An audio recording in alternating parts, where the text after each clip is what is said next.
जय श्री कृष्ण। श्रीमद् भगवत गीता अध्याय 1। धृतराष्ट्र बोले, हे संजय, धर्मभूमि कुरुक्षेत्र में एकत्रित युद्ध की इच्छा वाले मेरे और पांडु के पुत्रों ने क्या किया? संजय बोले, उस समय राजा दुर्योधन ने व्यूह रचना युक्त पांडवों की सेना को देखकर और द्रोणाचार्य के पास जाकर यह वचन कहा, हे आचार्य, आपके बुद्धिमान शिष्य द्रुपद पुत्र धृष्टद्युम्न द्वारा व्यूहाकार खड़ी की हुई पांडिपुत्रों की इस भारी सेना को देखिए। इस सेना में बड़े बड़े धनुषों वाले तथा युद्ध में भीम और अर्जुन के समान शूरवीर सात्यकी और विराट तथा महारथी राजा द्रुपद, धृष्टकेतु और चेकितान तथा बलवान काशीराज पुरुजीत, कुंती भोज और मनुष्यों में श्रेष्ठ शैब्य प्रकर्मी युद्धामन्यु तथा बलवान उत्मोजा सुभद्रा पुत्र अभिमन्यु एवं द्रौपदी के पांचों पुत्र ये सभी महारथी हैं। हे ब्राह्मण श्रेष्ठ, अपने पक्ष में जो भी प्रधान हैं आप उनको समझ लीजिए। आपकी जानकारी के लिए मेरी सेना के जो जो सेनापति हैं उनको बतलाता हूँ। आप द्रोणाचार्य और भीष्म पितामह तथा कर्ण और संग्राम विजयी कृपाचार्य तथा वैसे ही अश्वत्थामा, विकर्ण और सोमदत्त का पुत्र भूरिश्रवा और भी मेरे लिए जीवन की आशा त्याग देने वाले बहुत से शूरवीर, अनेक प्रकार के शस्त्र शास्त्रों से सुसज्जित और सब के सब युद्ध में चतुर हैं। भीष्म पितामह द्वारा रक्षित हमारी वह सेना सब प्रकार से अजय है और भीम द्वारा रक्षित इन लोगों की यह सेना जीतने में सुगम है। इसलिए सब मोर्चों पर अपनी अपनी जगह स्थित रहते हुए आप लोग सभी निसंदेह भीष्म पितामह की ही सब ओर से रक्षा करें। कौरवों में वृद्ध बड़े प्रतापी भीष्म पितामह ने उस दुर्योधन के हृदय में हर्ष उत्पन्न करते हुए उच्च स्वर से सिंह की दहाड़ के समान गरज कर शंख बजाया। इसके पश्चात शंख और नगाड़े तथा ढोल, मृदंग और नरसिंगे आदि बाजे एक साथ ही बज उठे। उनका वह स्वर बड़ा भयंकर हुआ। इसके अनंतर सफ़ेद घोड़ों से युक्त उत्तम रथों में बैठे हुए श्री कृष्ण महाराज और अर्जुन ने भी अलौकिक शंख बजाए। श्री अर्जुन महाराज ने पांचजन्य नामक, अर्जुन ने देवदत्त नामक और भयानक कर्म वाले भीमसेन ने पुंडर नामक महाशंख बजाया। कुंती पुत्र राजा युधिष्ठिर ने अनंत विजय नामक और नकुल तथा सहदेव ने सुघोष और मणिपुष्पक नामक शंख बजाए। श्रेष्ठ धनुष वाले काशीराज और महारथी शिखंडी एवं धृष्टद्युम्न तथा राजा विराट और अजय, सात्यकी तथा द्रुपद और द्रौपदी के पांचों पुत्र और बड़ी भुजा वाले सुभद्रा पुत्र अभिमन्यु, इन सभी ने हे राजन सब ओर से अलग अलग शंख बजाए और उस भयानक शब्द ने आकाश और पृथ्वी को भी गुंजाते हुए धात राष्ट्रों के अर्थात आपके पक्ष वालों का हृदय विदीर्ण कर दिया।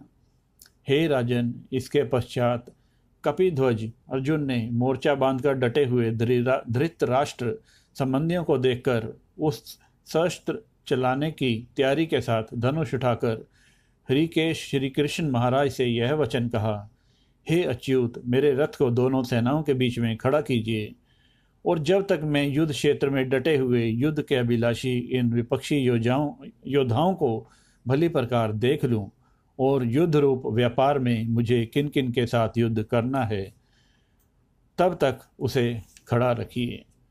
दुर्बुद्धि दुर्योधन का युद्ध में हित चाहने वाले जो जो ये राजा लोग इस सेना में आए हैं, इन युद्ध करने वालों को मैं देखूंगा। संजय बोले, हे धृतराष्ट्र, अर्जुन द्वारा इस प्रकार कहे हुए महाराज श्री कृष्णचंद्र ने दोनों सेनाओं के बीच में भीष्म और द्रोणाचार्य के सामने तथा संपूर्ण राजाओं के सामने उत्तम रथ को खड़ा करके इस प्रकार कहा, हे पार्थ, युद्ध के लिए जुटे हुए इन कौरवों को देख। इसके बाद पृथा पुत्र अर्जुन ने उन दोनों ही सेनाओं में स्थित ताऊ चाचों को, दादों पर दादों को, गुरुओं को, मामाओं को, भाइयों को, पुत्रों को, पोतरों को तथा मित्रों को, ससुरों को और सुहृदयों को भी देखा। उन उपस्थित संपूर्ण बंधुओं को देखकर वे कुंती पुत्र अर्जुन अत्यंत करुणा से युक्त होकर शोक करते हुए यह वचन बोले। अर्जुन बोले, हे कृष्ण, युद्ध क्षेत्र में डटे हुए युद्ध के अभिलाषी इस सवजन समुदाय को देखकर मेरे अंग शिथिल हुए जा रहे हैं और मेरा मुख सूखा जा रहा है तथा मेरे शरीर में कंप और रोमांच हो रहा है। हाथ से गांडीव धनुष गिर रहा है और त्वचा भी बहुत जल रही है तथा मेरा मन भ्रमित सा हो रहा है, इसलिए मैं खड़ा रहने को भी समर्थ नहीं हूँ। हे केशव, मैं लक्षणों को भी विपरीत ही देख रहा हूँ। युद्ध में सवजन समुदाय को मारकर कल्याण भी नहीं देखता। हे कृष्ण, मैं न तो विजय चाहता हूँ, न राज्य, न सुखों को ही। हे गोविंद, हमें ऐसे राज्य का क्या प्रयोजन अथवा ऐसे भोगों से और जीवन से भी क्या लाभ है। हमें जिनके लिए राज्य, भोग, सुखादि का अभीष्ट है, वे ही ये सब धन और जीवन की आशा को त्याग कर युद्ध में खड़े हैं। गुरुजन, ताऊ, चाचे, लड़के और उसी प्रकार दादे, मामे, ससुर, पौत्र, साले तथा अन्य संबंधी लोग हैं। हे मधुसूदन, मुझे मारने पर भी अथवा तीनों लोकों के राज्य के लिए भी मैं इन सबको मारना नहीं चाहता, फिर पृथ्वी के लिए तो कहना ही क्या है। हे जनार्दन, धृतराष्ट्र के पुत्रों को मारकर हमें क्या प्रसन्नता होगी, इन आताताइयों को मारकर तो हमें पाप ही लगेगा। अतएव हे माधव, आपने ही बांधव धृतराष्ट्र के पुत्रों को मारने के लिए हम योग्य नहीं हैं, क्योंकि अपने ही कुटुंब को मारकर हम कैसे सुखी होंगे। यद्यपि लोगों से भ्रष्ट हुए ये लोग कुल के नाश से उत्पन्न दोषों को तथा मित्रों से विरोध करने में पाप को नहीं देखते, तो भी हे जनार्दन, कुल के नाश से उत्पन्न दोष को जानने वाले हम लोगों को इस पाप से हटने के लिए क्यों नहीं विचार करना चाहिए। कुल के नाश से सनातन कुल धर्म नष्ट हो जाते हैं। धर्म के नाश हो जाने पर संपूर्ण कुल में पाप भी बहुत फैल जाता है।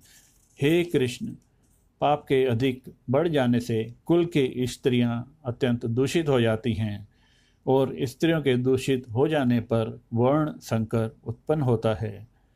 वर्ण संकर कुल घातियों को और कुल को नरक में ले जाने के लिए ही होता है। लुप्त हुई पिंड और जल की क्रिया वाले अर्थात श्राद्ध और तर्पण से वंचित इनके पितृलोक भी अधोगति को प्राप्त होते हैं।